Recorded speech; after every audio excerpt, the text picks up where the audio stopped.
Hello everyone, Rushlock here with another episode of Ivagana coverage, Solo Together, an article posted by Rixx Javix. If you're enjoying this series, hit the subscribe button down below and leave a comment with what you think about this reading. Solo Together.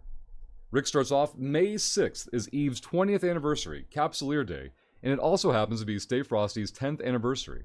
In the weeks leading up to this incredible day, I will be spending some time talking about both things, as always, but in a bit more detail than usual.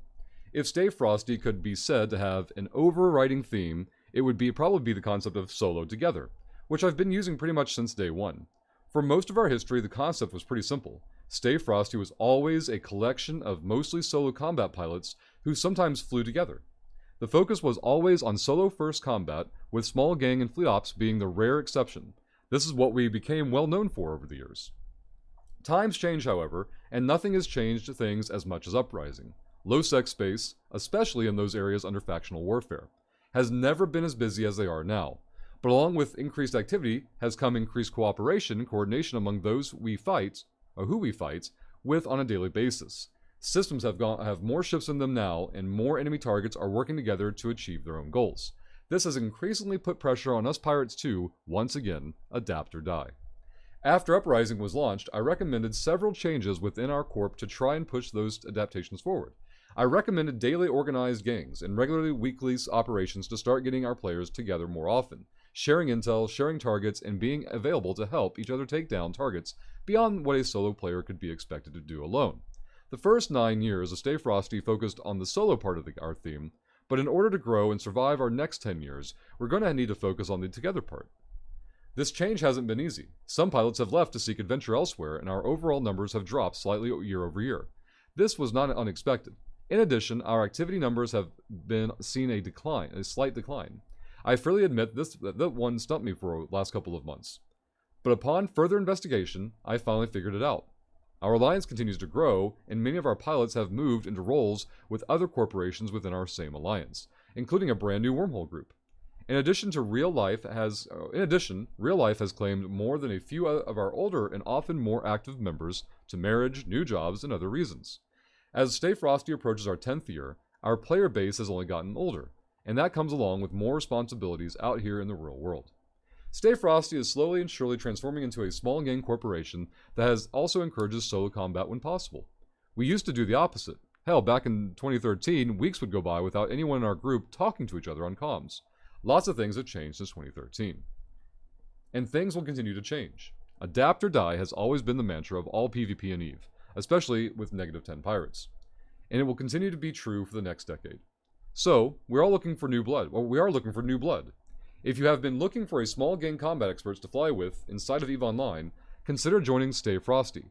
Not only do we have daily gangs, but we also have tons of weekly fleets, including a regular Saturday roam with Rixx each week with a different theme every time. We also have 600 plus player alliance with everything you need to succeed in-game, readily at hand. 10 mil skill points and up, drop a request to join, and we'll be in touch with you. Solo Together. One upswing. Hugely excited with the idea of them actively recruiting. I get so many people through the stream coming in saying, hey, I'm new to EVE. Okay, cool, what got you into the game? Well, I really want to check out the PvP. And it's so difficult to have somewhere to send them. And people might push back immediately, oh, just send them to Brave, it'll be fine. And people say that with good intention, but it's also the lowest hanging fruit. Not as a knock to Horde, but a knock to people trying to quote-unquote solve a problem. Oh, I know how to help you, pick you up, put you on someone else's desk, and forget about you, and move on with life. Rixx is going to be undertaking a huge project here, and I'm very curious of how they handle onboarding new folks. They're already doing something to kind of try and filter that with the 10 mil SP requirements. I think this is simply like an unsolicited opinion, and I'm gonna do my characteristic brutality with it. Drop that stupid fucking idea because it's shit. Get rid of 10 mil SP requirements and fucking talk to people. Talk to anyone who will fucking want to sit down and talk. Talk to the human fucking being and make tough fucking calls with, I'm talking to this person. Can I be self-aware enough to know, hey, this is good people. I definitely want them in. I don't care what their SP value is in, right? I don't give a crap about that. Can the person get things done? And then, if I'm having a negative interaction during one of these quote-unquote interviews, and you can frame it better, that way the interview doesn't sound intimidating, right?